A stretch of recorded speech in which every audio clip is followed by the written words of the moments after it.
Justement, on parle de profil sur le banc, on va aussi parler de profil dans l'effectif, sur le terrain pour, cet effectif lensois qui va encore être chamboulé cet été.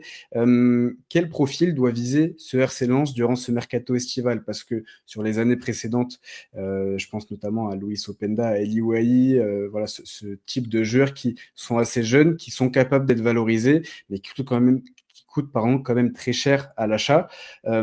Cet hiver, on est revenu, et Will Steele s'en est un petit peu plaint a posteriori, avec un modèle de trading avec des joueurs assez jeunes, mais qui ont très peu de garanties, très peu de références, et qui, on l'a vu globalement, n'ont pas tous forcément porté leurs fruits. Je pense à un Jérémy Agbonifo qui a été utilisé avec parcimonie, Nidal Çelik qui, au-delà de poser un petit peu malgré lui problème à la réserve, qu'on n'a pas vraiment vu avec l'équipe première. Il y a eu la bonne surprise, entre guillemets, de Jumaba, mais qui est seulement prêté.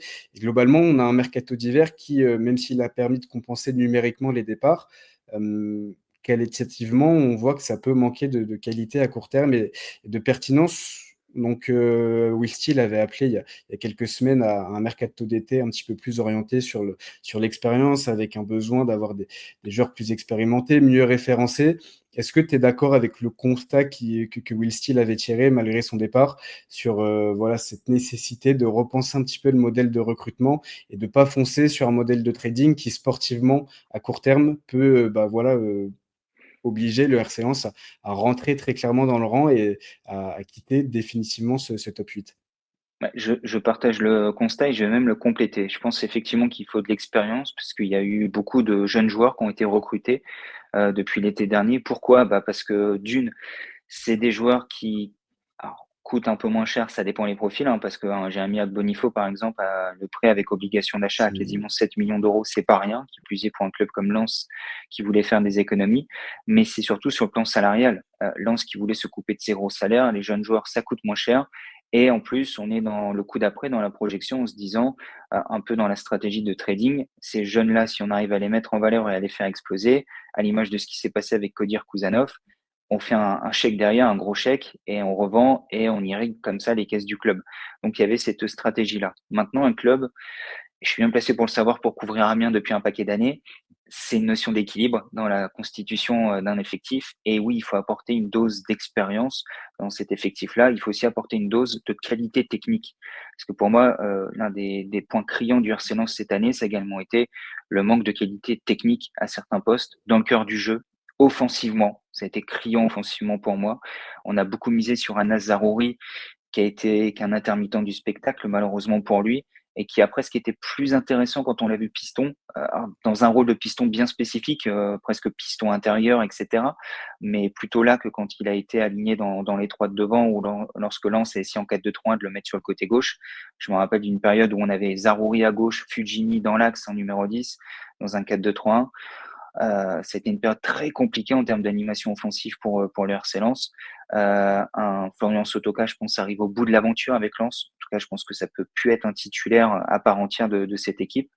Donc, je pense qu'il faut au moins un à deux joueurs à vocation offensive qui vont apporter de la qualité technique.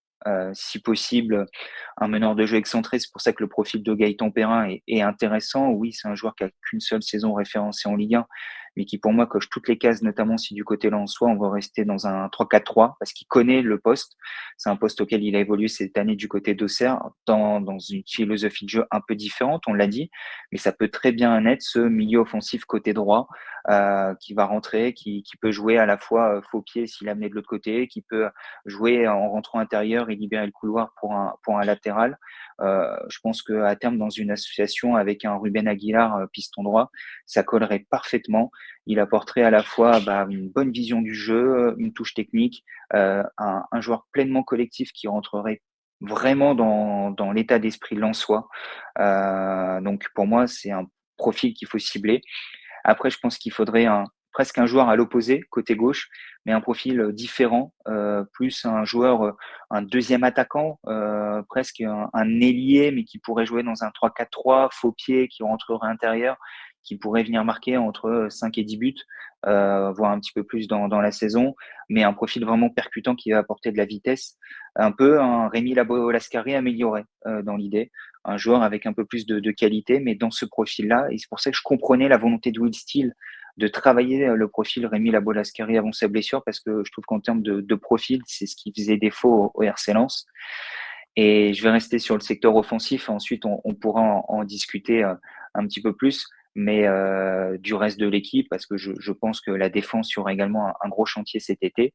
Mais sur le plan offensif, si on a envie également de renforcer cette équipe, il y a un joueur qui a été prêté à Brest cette année, qui s'entend très bien avec Adrien Thomasson, qui a une valeur sûre de notre championnat, qui pourrait être cet avançant de ce point d'appui du RC Lens, qui a encore fait une saison à 13 buts.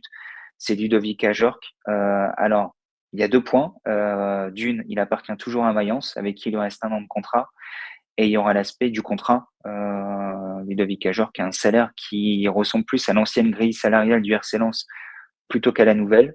Mais est-ce que c'est pas un joueur, on parlait d'expérience tout à l'heure dans la force de l'âge, aujourd'hui à 31 ans, Ludovic Ajorc, il les a eus il y a quelques mois, donc vraiment dans la période forte de sa carrière, entre 26, 32 ans, 33 ans, dans cet aspect-là, sachant que c'est un joueur en plus à maturité tardive, qui a éclos sur le tard après avoir joué en national et en Ligue 2.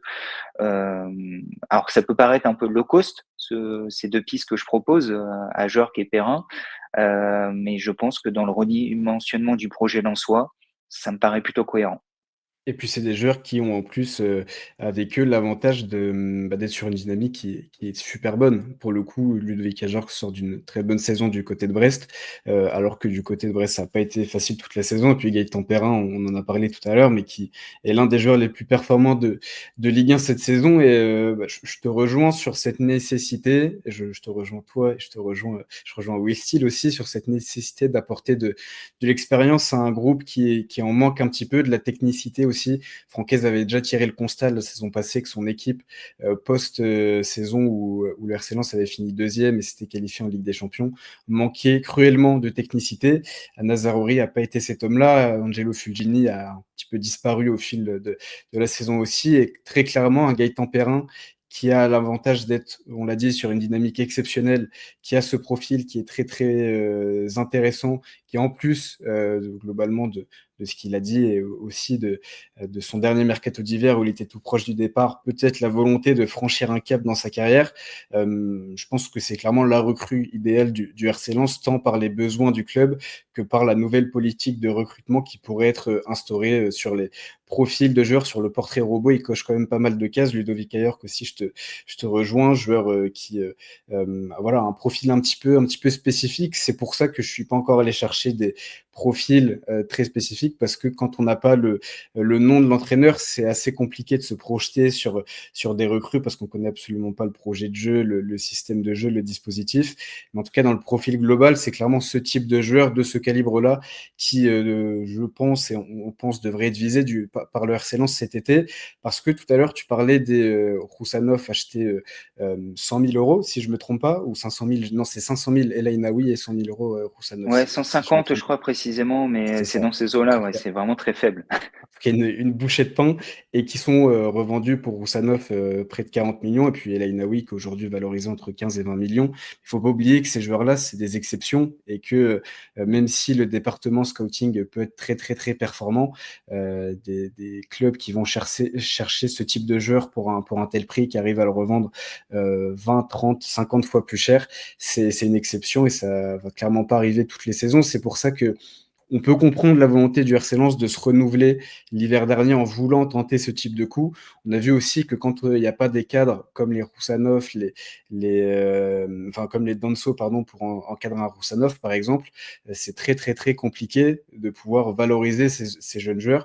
C'est pour ça aussi que l'apport d'expérience n'est pas forcément contre-intuitif avec la volonté de faire du trading, parce que c'est les Jérémy Agbonifo, les Nidal Celik et toutes les autres recrues, je pense aussi à Bulatovic qui va arriver du Monténégro, ont besoin de référents beaucoup plus expérimentés, beaucoup mieux référencés pour pouvoir grandir un petit peu dans l'ombre sans la pression. Et on a vu que le modèle Roussanov était parfait parce que quand il arrive de Biélorussie, il n'est pas du tout attendu. Il grandit dans l'ombre de Kevin Danso, il progresse et puis une fois qu'il est lancé, une fois qu'on a besoin de lui, il explose et ça devient l'un des tout meilleurs défenseurs, en tout cas l'un des défenseurs les plus performants à l'échelle européenne sur la première partie de saison. Donc, ce type de profil, un petit peu Ligue 1, mais pourquoi pas aussi à l'étranger, qui ont entre 26 et 31 ans, je pense que ça peut être le très bon, le bon portrait robot que peut aller chercher le RC Lens cet été. On retrouvera sur le site un petit peu plus tard, notamment quand l'entraîneur sera nommé,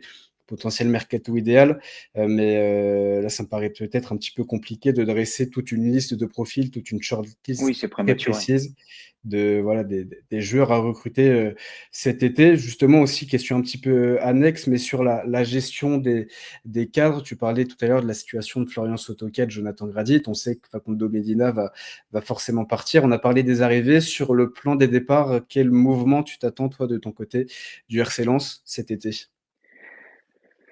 Je redoute pas mal de départs. Je redoute la fin de cycle pour certains. On sait que Facundo Medina a fait ses adieux. Je me demande s'il n'y aura pas d'autres cadres qui partiront. Alors Jonathan Grady va rester. Avec quel rôle? Est-ce qu'il restera un titulaire à part entière? Si on maintient une défense à 5, oui, il a toujours sa place. On l'a vu que dans une défense à 4, c'est plus compliqué. Quid de Florian Sotoka, qui je pense va devoir accepter un changement de rôle pour rester dans cette équipe. Lui aussi a un contrat longue durée, mais aujourd'hui, je pense que la saison l'a prouvé que ça devenait compliqué pour lui de rester un cadre du RC Lens. Adrien Thomasson laisse planer le doute sur son avenir. On sent que c'est des joueurs qui, et c'est logique, avec la fonction, l'évolution du projet sportif. Quand Adrien Thomasson arrive, c'est le Lens en pleine bourre. Il arrive au mercato d'hiver du Lens qui fait vice-champion de France. Il arrive dans un club où il passe un step par rapport à Strasbourg, où il se projette en se disant tous les ans, je peux terminer ma carrière en étant dans un club européen ou en tout cas qui va en Coupe d'Europe quasiment 2 ou 3 années sur 4, quoi. Et je pense que cette année, beaucoup de joueurs ont été amenés à se poser des questions. Will Steele l'a dit également dans son interview au Winamax FC en disant que il y a eu des discussions cet hiver avec certains cadres. Et je serais pas étonné qu'un Adrien Thomasson, qui est un joueur avec beaucoup d'expérience, beaucoup de vision sur cet aspect-là, lui qui a déjà dit qu'il aimerait peut-être bien un jour devenir un peu directeur sportif, ou en tout cas travailler dans ce rôle un petit peu d'architecte d'un projet sportif, se pose des questions. Et je pense que le gros dossier de l'été, ça va être le cas Nel El Ainaoui, qui avait déjà failli partir l'été dernier sans une blessure au genou. Il aurait été à Monaco, qui est revenu de sa blessure, qui a été par moments flamboyant sur le terrain, éblouissant, et qui en plus de ça a dégagé un leadership, un charisme, un caractère qu'on lui avait déjà vu par bribes du côté de Nancy dans une situation très délicate. Le Nancy qui descend de Ligue 2 nationale, il est là. Il est là dans la galère jusqu'au bout. Il est capitaine à un moment donné. Il fait la saison de nationale derrière sans pleurer.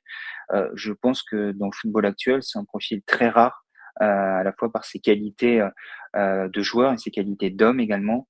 Et oui, Lens veut prolonger à tout prix. Lens, je pense, va en faire l'incarnation de son nouveau projet. Je serais pas surpris qu'il puisse devenir potentiellement capitaine du RC Lens la saison prochaine. Il a déjà porté le brassard à un moment donné cette saison sur des faits de match quand il n'y avait pas Grady, pas Sotoka ou des choses comme ça.